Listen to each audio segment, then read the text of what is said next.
हाँ साथियों, एक बार फिर से आपका स्वागत है जीडी कैंपस पे। और आज हम एक नए टॉपिक के साथ, जैसा कि आप देख पा रहे हैं, भारतीय उद्देशिका को पढ़ेंगे अपन, प्रस्तावना को। तो सारा तैयार हो जाओ। तैयार हो जाओ का मतलब है कि एकदम फुल एनर्जी के साथ आ जाओ क्लास में, ठीक है। थान जो भी नशो पत्तो करके आनो है वो कर लो। नशा कुछ भी हो सकता है, चाय का भी हो सकता है, रोटी का भी हो सकता है। तो एकदम कहने को मतलब वो है कि एकदम फुल तैयार होके और क्लास में आ जाओ। जितनी देर क्लास चलेगी बीतनी देर ध्यान से सुनना है, जल्दी प्रस्तावना समझ में आवेगी।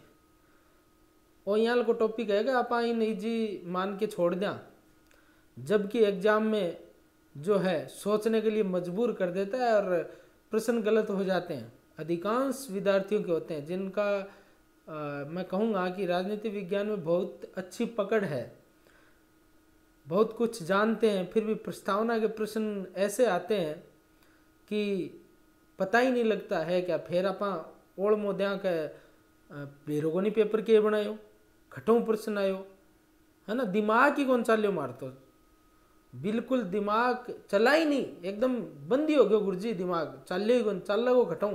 क्योंकि आप पूरा तैयार होकर के टॉपिक ने पढ़े ही नहीं, ध्यान देते ही नहीं, हम इजी मान के छोड़ देते हैं। बहुत सी ऐसी मैं कहूँगा सब्जेक्ट में बातें हैं, टॉपिक हैं जिनको हम इजी मान लेते हैं कि प्रस्तावना के 2-4 लाइन को टॉपिक है, छोड़ दिया। याद ही हो तो आपने हर किताब के पीछे आगे लिखेड़ो रहे, किताब जी ही खोला पहले पृष्ठ पर प्रस्तावना ही रहे अधिकांश तक। तो आपने पढ़ेड़ी आवे ही है, जबकि आवे को नहीं।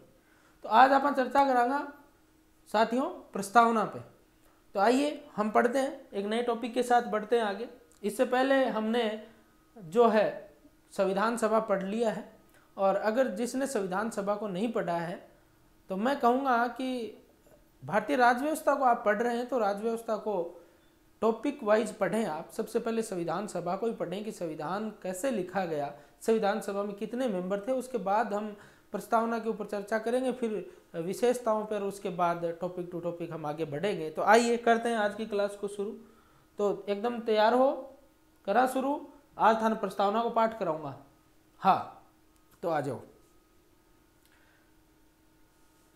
तो आज हम पढ़ रहे हैं उद्देशिका या प्रस्तावना भारतीय संविधान की। एक एक शब्द को हमें ध्यान से देखना है, ठीक है। यहीं से प्रश्न बनते हैं, और ये क्लास देख लेने के बाद जिस भी एग्जाम में प्रस्तावना से प्रश्न आए हैं वो पेपर उठा के देख लेना, आप सही कर दोगे। इतना विश्वास रखो, आप सही कर दोगे उस प्रश्न को। वो प्रश्न फिर गलत नहीं होगा, कितना भी बड़ा एग्जाम रहा हो, चाहे पॉलिटिकल साइंस का ही आपने एग्जाम दिया हो। यहाँ तक कि मैं बात कहूँगा, आपने कॉलेज व्याख्या तक का एग्जाम दिया और वहाँ प्रस्तावना से प्रश्न है, तो ये क्लास देखने के बाद गलत नहीं होने वाला है। धैर्य के साथ बस बैठे रहे आप, विश्वास आपको करना होगा।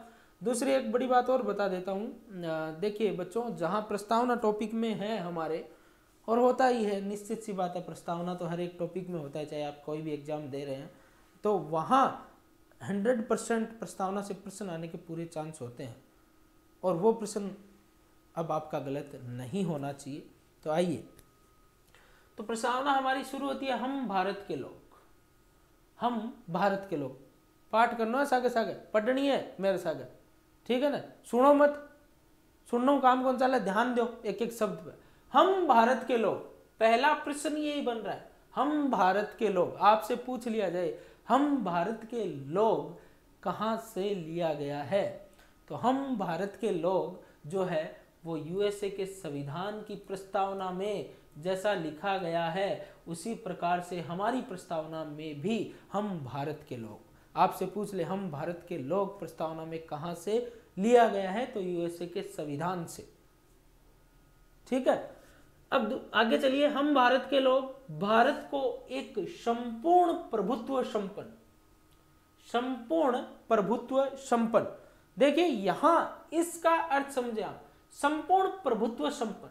संपूर्ण प्रभुत्व संपन्न का मतलब है कि भारत अपने आंतरिक और बाहरी मामलों में खुद स्वतंत्र है, वो किसी भी देश के अधीन नहीं है। भारत के ऊपर किसी भी देश की हम कह सकते हैं कि अधीनता को भारत ने स्वीकार नहीं किया है। भारत की सर्वोच्च जो शक्ति है वो किस में निवास करती है? यहाँ की जनता में, ठीक है, वो होती है संप्रभुता।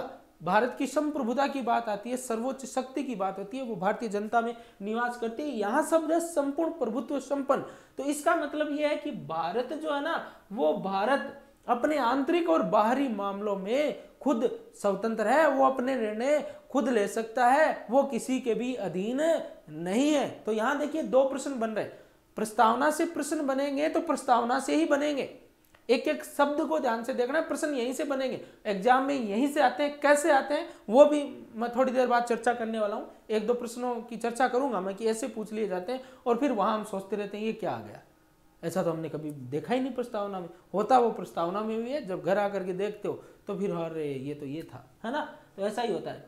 ठीक है, हम भारत के लोग, भारत को एक संपूर्ण प्रभुत्व संपन्न, तो यहाँ से दो प्रश्न निकल रहे हैं। हम भारत के लोग यूएसए के प्रस्तावना से, और संपूर्ण प्रभुत्व संपन्न का मतलब आंतरिक और बाहरी रूप से भारत के जो है वो खुद स्वतंत्र है, भारत अपने निर्णय खुद ले सकता है, वो किसी भी देश के अधीन नहीं है। आगे चलिए, समाजवादी।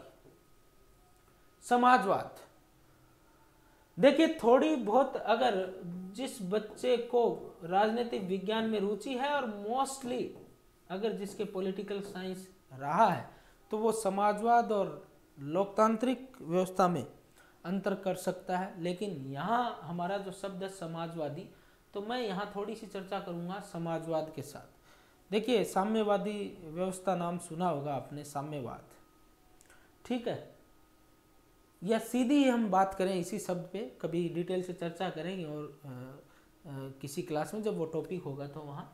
यहाँ समाजवादी से क्या मतलब है? समाजवाद का मतलब यहाँ ये है कि हम जो है, भारत जो है वो लोकतांत्रिक समाजवाद का समर्थक है। पहली बात तो ये लोकतांत्रिक, ठीक है। भारत में कैसा समाजवाद है? लोकतांत्रिक। समाजवाद का मतलब क्या होता है, पहले हमें ये समझना है। समाजवाद का मतलब होता है वितरण और उत्पादन के संपूर्ण अधिकार जो हैं वो केंद्रीकृत होते हैं, राज्याश्रित होते हैं, इसलिए इसे राज्याश्रित समाजवाद भी कहा जाता है। यानी उत्पादन और वितरण के संपूर्ण साधनों पर कंट्रोल किसका होता है, नियंत्रण किसका होता है, ठीक है,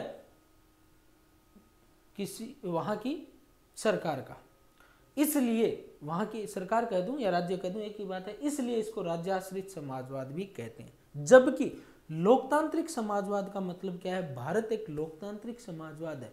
इसका मतलब अगर भारत का विकास का मॉडल आपने पढ़ा है तो आप अंतर कर पाएंगे कि भारत के विकास के मॉडल में आपने पढ़ा है तो भारत ने मिश्रित अर्थव्यवस्था को अपनाया है। कौन सी अर्थव्यवस्था को अपनाया है? मिश्रित, ठीक है, मिश्रित अर्थव्यवस्था को अपनाया है भारत ने। ये मिश्रित अर्थव्यवस्था क्या होती है जी?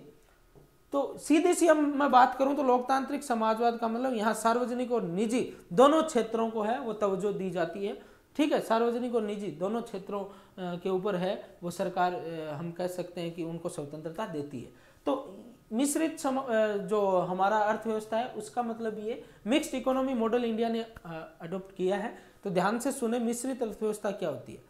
मिश्रित अर्थव्यवस्था का मतलब है, थोड़ा सा मैं आपको भारत जब आज़ाद हुआ था उस समय की परिस्थितियों के बारे में अवगत कराना चाहूँगा कि हमारा जब देश आज़ाद हुआ तो उस समय, आज़ादी के समय हमारे सामने बहुत सारी चुनौतियां थी, बहुत सारे चैलेंजेस थे। उनमें से सबसे बड़े जो चैलेंज थे वो 3 थे। हालांकि आप ये कह सकते हैं कि सर 3 ही कैसे थे, ठीक है। मैं बच्चों, साथियों, मैं जो बात कर रहा हूँ वो कर रहा हूँ एनसीईआरटी के अकॉर्डिंग, ठीक है। एनसीईआरटी जो है वो मुख्य रूप से 3 मानती है, ठीक है। 3 कौन से हैं? थोड़ा सा ध्यान से सुने। 3 उन्होंने माने हैं। नंबर 1 की मैं बात करूं, 3 कौन से हैं?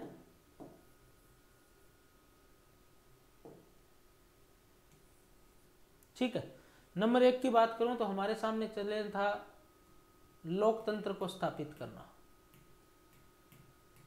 नंबर 2 हमारे पास चैलेंज था विकास का। नंबर 3 हमारे पास चैलेंज था एकता का। ये 3 बड़ी चुनौतियां थी जब हम आज़ाद हुए। तो यहाँ हम मिश्रित अर्थव्यवस्था की बात कर रहे हैं, तो इन 2 की बात हम नहीं करेंगे। यहाँ हम मिश्रित अर्थव्यवस्था में विकास की बात करेंगे, इनकी चर्चा करेंगे जब इससे संबंधित टॉपिक आएंगे वहाँ। तो भारत के सामने जो ये चैलेंज था, तो भारत विकास करता कैसे? और कहा जाता है कि भारत को जब आज़ादी मिली तो यहाँ का जो कृषि का जो क्षेत्र था, सिंचित क्षेत्र, वो भी अधिकांशतः ज़्यादातर पाकिस्तान में चला गया था। और हमारे सामने समस्या थी कि हम विकास करें कैसे। यहाँ तक कि खाद्यान्न समस्या सबसे बड़ी समस्या थी।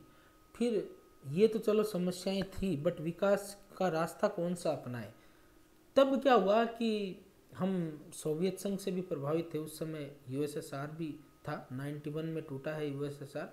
तो सोवियत संघ का मॉडल भी काफ़ी प्रभावी था, विश्व में प्रभावी था। 1970 तक सोवियत संघ के मॉडल की प्रशंसा होती थी। बाद में क्या हुआ कि उसकी अर्थव्यवस्था लड़खड़ाती गई।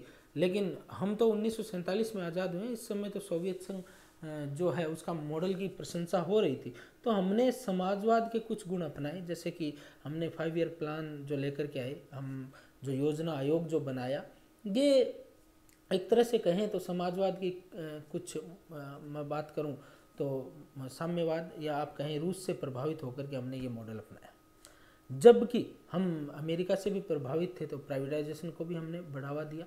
प्राइवेटाइजेशन हमने अडोप्ट 1991 में किया है, ठीक है, निजीकरण, उदारीकरण, वैश्वीकरण को हमने। और वो क्यों किया है, वर्ल्ड बैंक ने कहा था लोन देने से पहले, वो सारी जब वैश्वीकरण टॉपिक पढ़ेंगे वहाँ चर्चा करेंगे, ठीक है। हमें शर्तों के अधीन मानना था। लेकिन फिर हमने कुछ क्या किया कि पब्लिक और प्राइवेट दोनों सेक्टर में जो है सरकार ने पैसा खर्च किया, सीधी सी बात ये। तो हमने सार्वजनिक और निजी दोनों क्षेत्रों में जो है वो विकास का मॉडल अपनाया। तो लोकतांत्रिक समाजवाद की ये हमारी पहचान है। तो समाजवाद का मतलब हम वो समाजवाद नहीं है। भारत कौन सा समाजवाद है? भारत में लोकतांत्रिक समाजवाद है। लोकतंत्र की राह पे चलते हुए समाजवाद के कुछ। अच्छा, एक चीज़ और बताना चाहूँगा बच्चों, अगर बात जब समाजवाद की आती है तो 1955 में कांग्रेस ने भी अवाड़ी जो अधिवेशन था उसमें प्रस्ताव पास करके और समाजवाद का जो प्रारूप है वो अपना लिया था कांग्रेस पार्टी ने भी 1955 में। आइए आगे हम चलते हैं बच्चों, तो नेक्स्ट बढ़ते हैं। नेक्स्ट, पंथ निरपेक्षता। समाजवाद के बाद हमारे सामने प्रस्तावना में शब्द आ रहा है पंथ निरपेक्षता। पंथ निरपेक्षता का मतलब है कि भाई भारत का धर्मनिरपेक्षता के साथ जोड़ा जाता है इसे, ठीक है।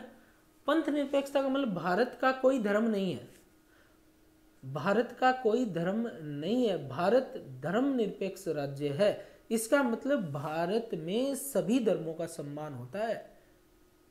इंडिया सेक्युलर कंट्री है ना, भारत एक धर्मनिरपेक्ष राज्य है। इसका मतलब क्या हुआ कि भारत में सभी धर्मों का सम्मान होता है। आप चाहे किसी भी धर्म के हो, है ना, भारत में आप किसी भी धर्म को अपना सकते हैं, ठीक है। अपने धर्म का आदर करें, पूजा करें, प्रार्थना करें। धार्मिक स्वतंत्रता का अधिकार आपने पढ़ा है, तो नहीं पढ़ा तो हम पढ़ेंगे भी आगे। तो देखिए, भारत का कोई धर्म नहीं है, ठीक है, भारत का कोई धर्म नहीं है, सभी धर्मों का भारत आदर करता है। हिंदू, मुस्लिम, सिख, ईसाई, हम सब हैं भाई भाई। लोकतंत्रात्मक, लोकतंत्र का अर्थ समझिए, यहां आ भी गया लोकतंत्र, ये हमारे सामने चुनौती भी थी। देखिए, लोकतंत्र का मतलब सीधी सी हम बात करें, लोकतंत्र, गणतंत्र शब्द आते हैं आपके सामने और हम सोचते हैं कि गणतंत्र, गणराज्य, लोकतंत्र, समाजवाद एक जैसे ही शब्द हैं, है ना, देखने में एक जैसे हैं, सबका अपना अपना अलग अलग अर्थ लिए हुए हैं। लोकतंत्र का मतलब सीधी सी मैं बात करूं, अब्राहम लिंकन की एक परिभाषा है और सब लोग जानते हैं आप, जनता का, जनता के द्वारा, जनता के लिए जो शासन है वो लोकतंत्र है। यहाँ हम बात करेंगे लोकतंत्र के 2 रूप हैं। एक लोकतंत्र होता है प्रत्यक्ष लोकतंत्र, ठीक है, कौन सा? प्रत्यक्ष लोकतंत्र। और एक लोकतंत्र होता है अप्रत्यक्ष लोकतंत्र। अब ये प्रत्यक्ष और अप्रत्यक्ष क्या होते हैं? प्रत्यक्ष लोकतंत्र का मतलब है साथियों कि जहां पर जनता जो है वो अपने प्रतिनिधियों का चुनाव प्रत्यक्ष रूप से करती है। और अगर विश्व में मैं अगर किसी देश की बात करूं प्रत्यक्ष लोकतंत्र के, अगर हमें उदाहरण देखने को मिलते हैं तो वो स्विट्जरलैंड है। अप्रत्यक्ष लोकतंत्र जो है वो जनता के प्रतिनिधि जो है वो चुनाव करते हैं, वो अप्रत्यक्ष लोकतंत्र है। ठीक है, तो प्रत्यक्ष लोकतंत्र का अगर सीधा सा एग्जाम्पल बात करें तो स्विट्जरलैंड में, और प्रतिनिधियों के माध्यम से जो चुने जाते हैं वहाँ अप्रत्यक्ष लोकतंत्र है। ठीक है, तो लोकतंत्र के दो रूप होते हैं, भारत में भी अप्रत्यक्ष लोकतंत्र है। तो लोकतंत्रात्मक शासन व्यवस्था है, गणराज्य है। ठीक है, बनाने के लिए उसके समस्त नागरिकों को, अब देखिए उसके समस्त नागरिकों को, यहां से देखिए समाजवाद का क्या अर्थ है, पंथ निरपेक्षता क्या है, लोकतंत्र का क्या अर्थ है, संपूर्ण प्रभुत्व संपन्न क्या है, हम भारत के लोग, ये इतने प्रश्न यहां से बन सकते हैं। आगे बढ़ते हैं हम हमारी प्रस्तावना में किस प्रकार के जो प्रश्न है वो बन सकते हैं, इसी की चर्चा कर रहे हैं। तो आइए आगे बढ़ते हैं साथियों। सामाजिक आर्थिक राजनीतिक न्याय, अगला प्रश्न बनने जा रहा है। क्या बनने जा रहा है कि हमें हमारी प्रस्तावना में कितने प्रकार के न्याय जो हैं उसकी चर्चा की गई है। ऐसे ही प्रश्न एग्जाम में बनते हैं। देखिए प्रश्न पूछ लेगा भारतीय प्रस्तावना में न्याय का प्रकार है, और वहां दे देगा राजनीतिक आर्थिक ऑप्शन बी, सामाजिक आर्थिक ऑप्शन सी में दे देगा केवल आर्थिक, और डी में दे देगा सामाजिक राजनीतिक आर्थिक। ठीक है, और अगर मैं बात करूं ऐसा न दे करके, आजकल प्रश्न की प्रकृति बदल गई है और जैसे जैसे कंपटीशन बढ़ेगा प्रकृति बदलेगी।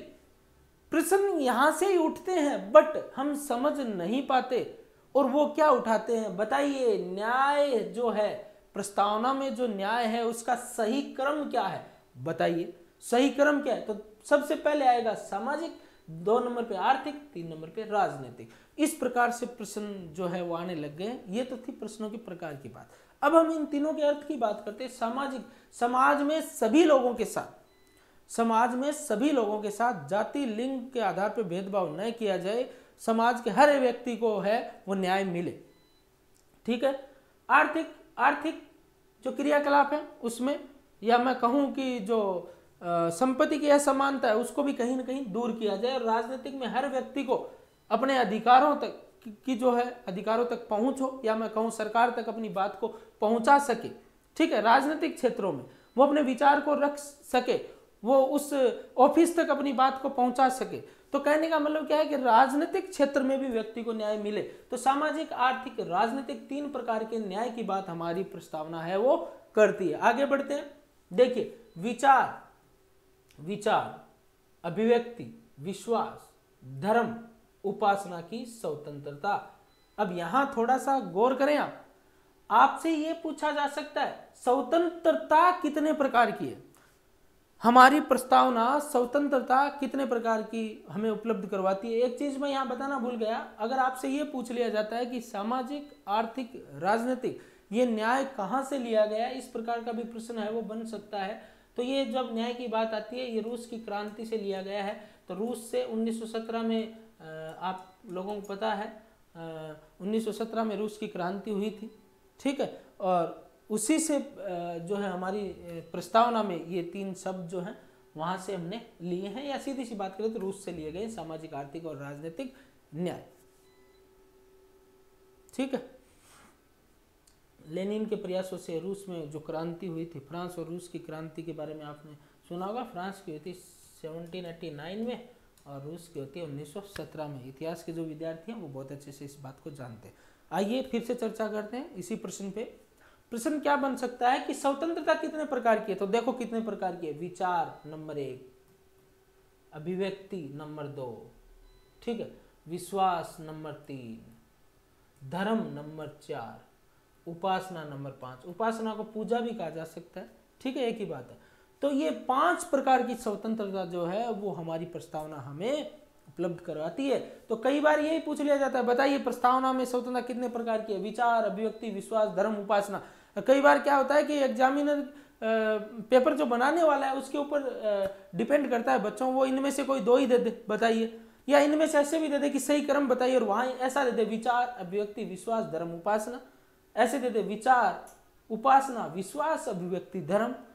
ठीक है, विचार, धर्म, विश्वास, उपासना, अभिव्यक्ति, यानी ऊपर नीचे करके कैसे भी ऑप्शन दे दे और सही क्रम पूछ ले। अगर सही क्रम पूछा जा रहा है तो बहुत लेवल का वो प्रश्न है, और सीधा ही पूछा जा रहा है तो फिर भी हमें क्या है, ध्यान रखना है। कई बार हम क्या कहते हैं, विचार, विश्वास, अभिव्यक्ति ये तो याद रहते हैं, धर्म और उपासना जो है वो हमारे याद नहीं रहता और एग्जाम में प्रश्न गलत हो जाता है। तो ये भी ध्यान रखें। यहां से भी स्वतंत्रता से 2 टाइप के प्रश्न बनते हैं। कितने प्रकार की है, कितने प्रकार की, मतलब ये नाम याद रखने हैं, विचार, अभिव्यक्ति, विश्वास, धर्म और उपासना या पूजा की स्वतंत्रता। दूसरा, इनका क्रम भी याद रखना कि सबसे पहले विचार है, फिर अभिव्यक्ति है, फिर विश्वास है, फिर धर्म है, फिर उपासना है। तो ये क्रम भी अपने ध्यान रहना चाहिए, वरना आने वाले जो एग्जाम है उसमें प्रश्न निकलने वाला नहीं है। और प्रस्तावना को हम इजी मानते हैं, इजी नहीं है। प्रस्तावना के प्रश्न जो है, मैं आपको बता रहा था, इस प्रकार की प्रकृति हो गई है प्रश्नों की कि जो ये मानते हैं कि प्रस्तावना को तो मेरे को बहुत अच्छे से आ रही है, फिर भी वो प्रश्न गलत हो जाते हैं। तो बहुत ध्यान से अपने को देखना। आगे बढ़ते हैं। प्रतिष्ठा और अवसर की समता। तो यहां प्रश्न क्या बनने जा रहा है, प्रतिष्ठा और अवसर की समता। तो देखो, मैं यहां बात करूं तो समता के कितने आयाम हैं, 2 हैं साहब। कौन कौन से हैं सर, प्रतिष्ठा और अवसर। अब हमारे सामने ये आता है कि भाई बताओ, समता, प्रस्तावना में समता है तो प्रतिष्ठा और अवसर की, और वो ये पूछ ले सही क्रम है प्रतिष्ठा अवसर, अवसर प्रतिष्ठा। बाकी तो 2 तो ऑप्शन मैच नहीं खाएंगे, बट ये 2 में तो कंफ्यूज कर देगा। जब तक पूरी प्रस्तावना हमारे ध्यान में नहीं है तब तक प्रश्न हल होने वाला नहीं है। मैं सीधी सी थाने एक ही बात कहनी चाहूँ कि पूरी प्रस्तावना अगर याद को नहीं तो एग्जाम में प्रश्न बहुत मुश्किल है निकालना। एग्जाम का लेवल बदल रहा है, पैटर्न बदल रहा है, और उस पैटर्न के अनुसार हमें चलना पड़ेगा, तभी क्या होंगे हम बाकी बच्चों से आगे निकल पाएंगे। तो ध्यान आ शब्दा नहीं देखो कि प्रश्न के बनस के, और मैं सारा प्रश्न की चर्चा कर रही हूँ, 12 प्रश्न कौन जा, ठीक है। अब क्या सर फिर गुरुजी चलो जा, तो बाबा यार थारी किस्मत है, फिर यहाँ चलो जा तो चलो ही जा, पर जागो खटो जब आप एक एक शब्द पर चर्चा कर रहे हैं, ठीक है। नहीं जाएगा, आप विश्वास रखें। आइए, तो प्रतिष्ठा और अवसर की समता। अब थोड़ी सी मैं चर्चा कर लेता हूं, ये समता क्या है।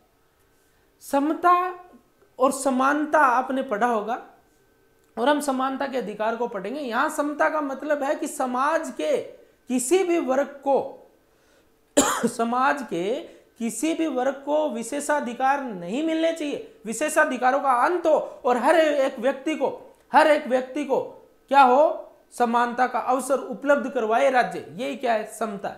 एक बार फिर सुन लो भाई, समता को मतलब है कि समाज में किसी भी वर्ग का विशेषाधिकार है वो नहीं होना, यानी विशेषाधिकारों का अंत हो, और हर एक व्यक्ति को समानता के साथ, या मैं कहूं हर एक व्यक्ति को जो है वो राज्य क्या करवाए, समानता के साथ उसको जीवन जीने का, या मैं कहूं कि हर एक व्यक्ति को ये राज्य इस प्रकार से कानून बनाए कि हर व्यक्ति समाज में अच्छे से रह पाए, उसके साथ किसी भी प्रकार का भेदभाव न हो। तो यहाँ समता का मतलब है समाज के किसी भी वर्ग को विशेषाधिकार का न होना, बस इतना समझे आप।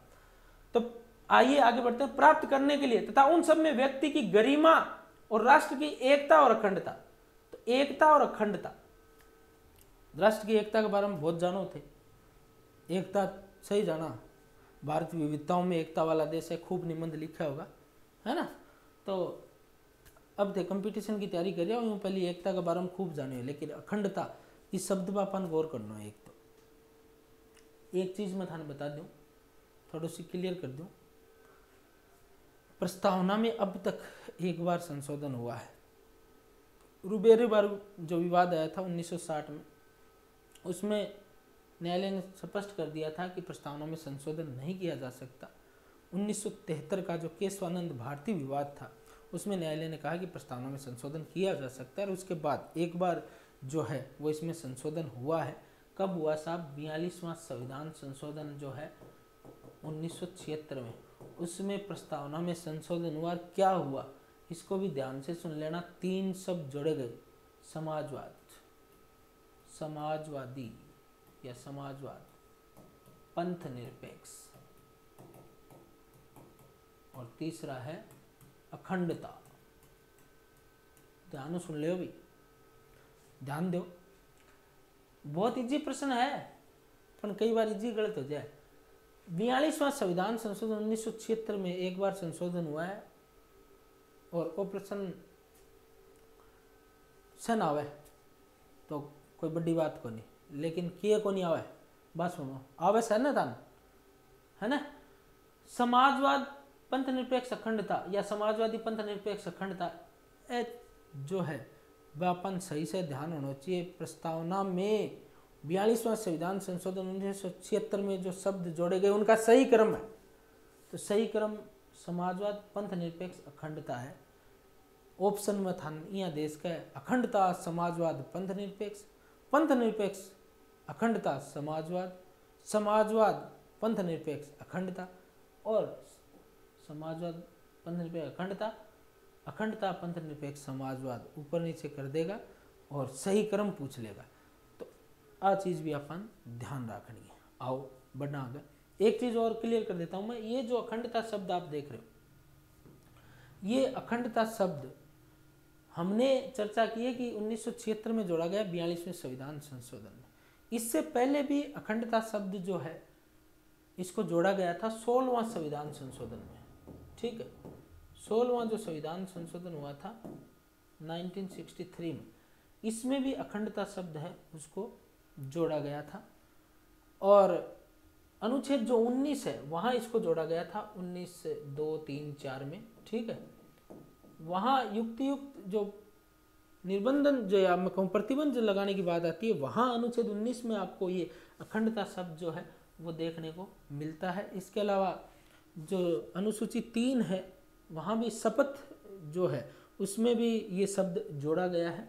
तो ये अखंडता जो शब्द है उसकी अगर सीधा कोई प्रश्न आ जाए तो वो 16वें संविधान संशोधन 1963 में जो है वो इसको जोड़ा गया था। बाकी प्रस्तावना से आएगा तो वहाँ आपको 42वां संविधान संशोधन 1976 ही करना है।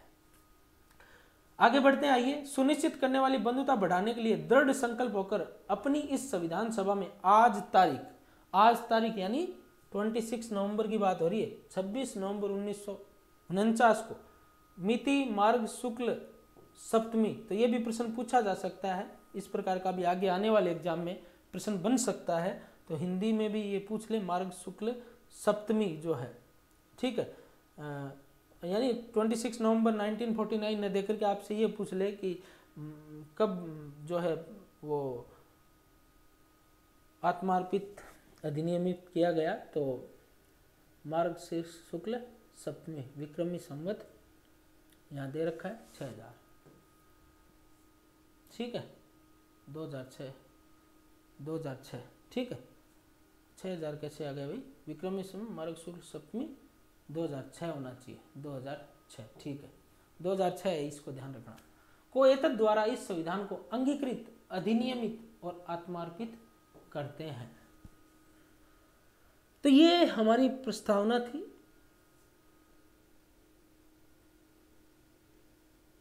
अच्छा, एक चीज और बताना चाहूंगा मैं, यहां 3 शब्द आए हैं, अंगीकृत, अधिनियमित, आत्मार्पित। बस इनका अर्थ हमें पता होना चाहिए, बाकी ये तीनों शब्द ही उठा के पूछ लिए जाते हैं।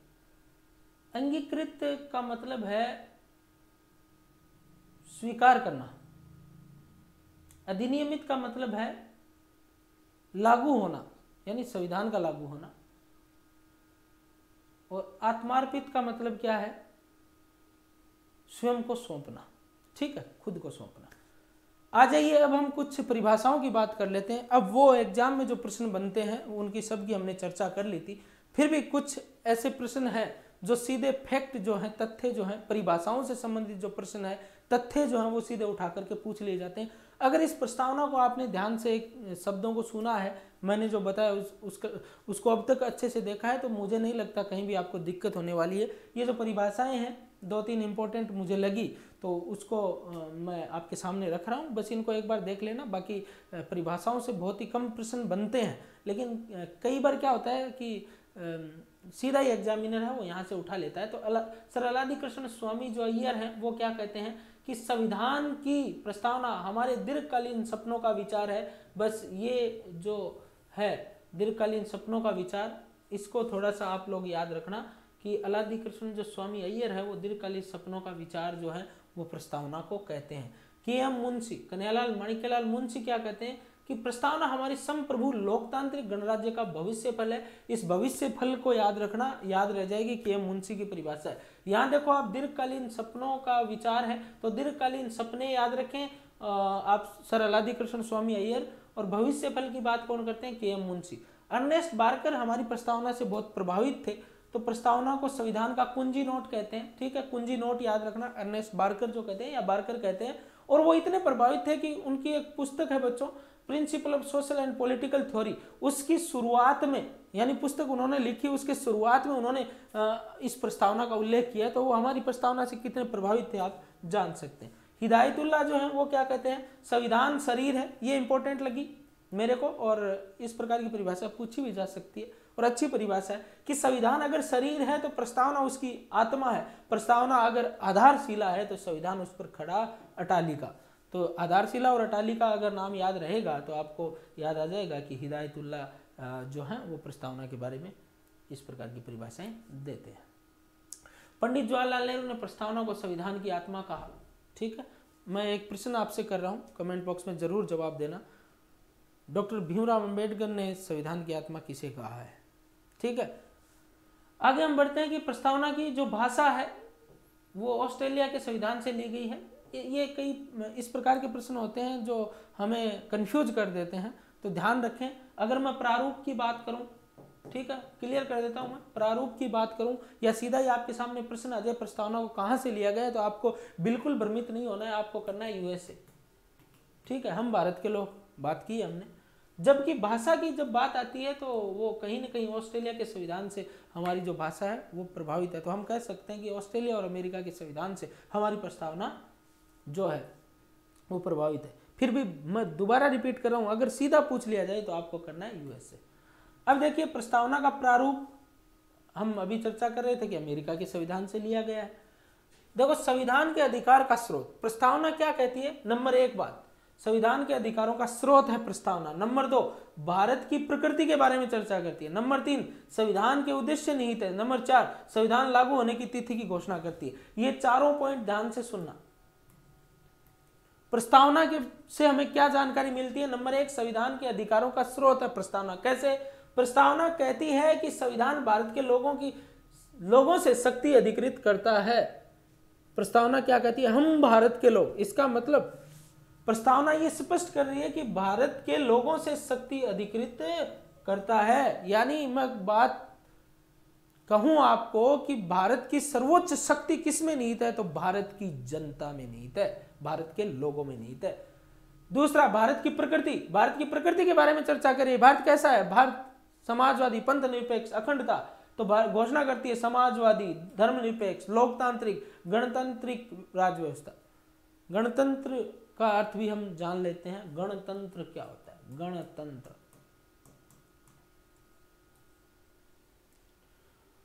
देखिए लोकतंत्र जहां होता है, लोकतंत्र में हम कह सकते हैं 2 प्रकार की व्यवस्थाएं हो सकती है, राजशाही भी हो सकती है, गणतंत्र भी हो सकती है। जब राजशाही की बात आती है तो ब्रिटेन राजा या रानी जो है, और गणतंत्र की बात आती है तो हमारा राष्ट्राध्यक्ष राष्ट्रपति। ठीक है, अमेरिका की बात कर लें, गणतंत्र का सीधा सा अर्थ क्या होता है, जिसका राष्ट्राध्यक्ष निर्वाचित होता हो, जिसका राष्ट्राध्यक्ष निर्वाचित होता हो। तो हमारा राष्ट्राध्यक्ष अप्रत्यक्ष रूप से निर्वाचित होते हैं, तो भारत में तांत्रिक व्यवस्था है, गणतंत्र है। तो गणतंत्र का सीधा सा अर्थ क्या है, जिसका राष्ट्राध्यक्ष निर्वाचित होता हो। तो ये हमारी प्रकृति की बात करती है कि भारत कैसा है, समाजवादी है, धर्मनिरपेक्ष है, लोकतांत्रिक है, गणतांत्रिक राज्य व्यवस्था वाला है। तो ये घोषणा करती है, यानी भारत की प्रकृति के बारे में प्रस्तावना चर्चा करती है। नंबर 3, संविधान के उद्देश्य बताती है, क्या, न्याय, स्वतंत्रता, समानता, बंधुत्व संविधान के उद्देश्य हैं। तो ये स्वतंत्रता, समानता, बंधुत्व ये जो है न्याय की मैं बात कर चुका, राजनीतिक, सामाजिक, आर्थिक, या सामाजिक, आर्थिक, राजनीतिक पीछे आई थे।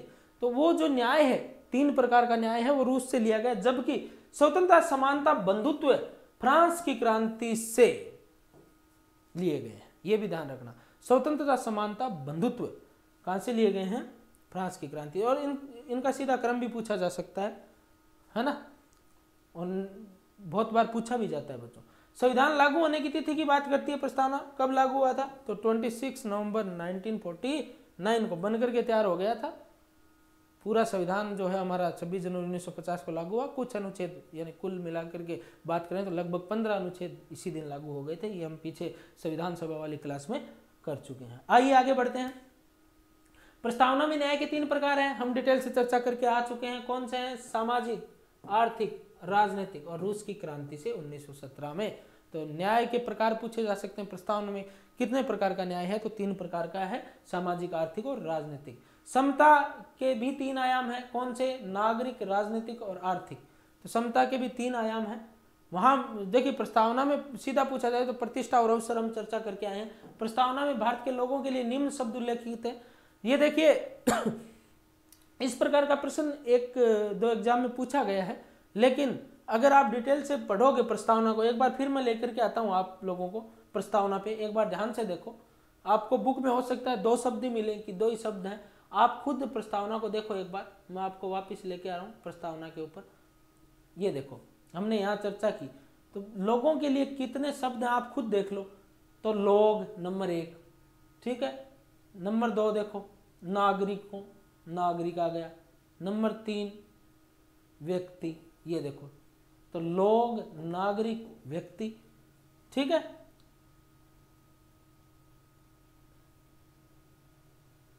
तो ये देखो, ये हम चर्चा कर रहे थे कि प्रस्तावना में भारत के लोगों के लिए निम्न शब्द उल्लेखित है। कौन कौन से भाई? लोग हैं, नागरिक हैं और व्यक्ति हैं। तो ये लोग, नागरिक और व्यक्ति तीनों शब्द काम में लिए गए हैं प्रस्तावना में। एक बार प्रश्न आया था तो वहां लोग और नागरिक ही दे रखा था, ठीक है, एग्जाम में। बट आप ध्यान रखें लोग, नागरिक, व्यक्ति तीनों शब्दों को काम में लिया गया। प्रस्तावना में भारत शब्द का उल्लेख 2 बार हुआ है। पढ़ लेना, दोबारा से देख लेना। भारत शब्द का उल्लेख जो है वो कितनी बार हुआ है? 2 बार हुआ है। कई बार ऐसे भी प्रश्न पूछ लिए जाते हैं क्योंकि प्रस्तावना है, और प्रस्तावना है तो जरूर प्रस्तावना से कुछ भी पूछा जा सकता है। प्रस्तावना में अब तक 1 बार संशोधन किया है 42वें संविधान संशोधन में, और क्रमशः 3 शब्द जोड़े गए, समाजवाद, पंथ निरपेक्ष और अखंडता। यानी समाजवादी, पंथ निरपेक्ष और अखंडता, ये तीनों याद रखने हैं आपको। समाजवादी, पंथ निरपेक्ष और अखंडता, ये 3 शब्द हैं वो प्रस्तावना में जोड़े गए हैं। आगे बढ़ते हैं। प्रस्तावना से संबंधित जो वाद हैं उनकी चर्चा करते हैं हम, ठीक है। वाद सबसे पहले बात करेंगे रूबेरुवारी, मार्च 1960 का है। केशवानंद भारती 1973 का, और LIC मामला है इंडिया का 1995 का। इन तीनों की मैं चर्चा करता हूं, एग्जाम के पॉइंट ऑफ व्यू से बहुत इंपॉर्टेंट है। एक बार ध्यान से सुने। रूबेरुवारी जो मामला था 1960 में, उसमें सुप्रीम कोर्ट ने क्या कहा? प्रस्तावना को संविधान का अंग नहीं माना। बस इतना यही याद रखना है कि रूबेरुवारी मामला था, उसमें प्रस्तावना को संविधान का अंग नहीं माना है। तो आपसे सीधा सा प्रश्न यही उठाया जा सकता है कि कौन से वाद में सुप्रीम कोर्ट ने यह कहा कि प्रस्तावना जो है वो संविधान का अंग नहीं है, और वहां ऑप्शन दे देंगे LIC मामले, वहां दे देंगे केशवानंद मामला, वहां दे देंगे रूबेरुवारी, और एक कोई और दे देंगे आपको। तो कहने का मतलब क्या है कि रूबेरुवारी विवाद में सुप्रीम कोर्ट ने कहा कि संविधान का अंग नहीं है। फिर देखिए केशवानंद भारती जो मामला है 1973 में, ये हम दोबारा से मौलिक अधिकारों में भी चर्चा करेंगे इनकी।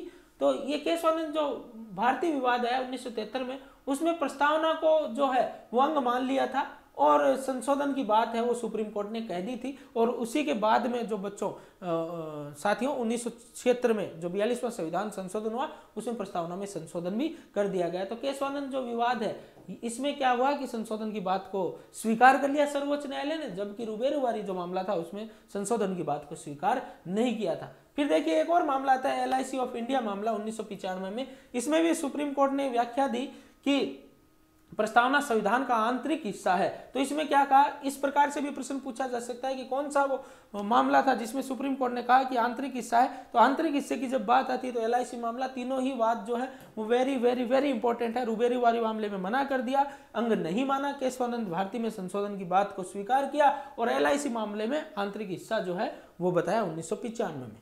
ठीक है, और प्रस्तावना को संविधान लागू होने के बाद है वो लागू किया गया था, ये भी ध्यान रखें आप। तो प्रस्तावना को बाद में लागू किया गया था। प्रस्तावना के ये कुछ शब्द थे, हम भारत के लोग, समाजवाद, पंथ निरपेक्ष, लोकतंत्र, गणराज्य, न्याय, समता, बंधुत्व, एकता और अखंडता। ठीक है, इन सब की हम चर्चा कर चुके हैं। तो आज अपनी प्रस्तावना की क्लास थान किसी की लगी कमेंट बॉक्स में ज़रूर बताया। अगर अच्छी लगी है तो ज़्यादा से ज़्यादा इन शेयर भी कराया ताकि थारा साथी भी पढ़ पावे अच्छे से।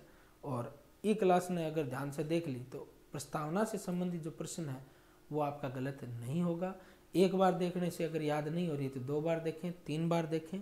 ठीक है, खुद के अपने हाथों से नोट्स बनाएं और आप खुद तय कर लें कि आपको जो कंटेंट है वो अगर हमारे द्वारा उपलब्ध करवाया जा रहा है वो अच्छा है तो आप जुड़े रहें। ठीक है, अदरवाइज ज़्यादा आप लोगों को बताने की आवश्यकता नहीं है, आप खुद ये तय कर पाते हैं कि हम कितना बेहतर आप लोगों के लिए कर रहे हैं।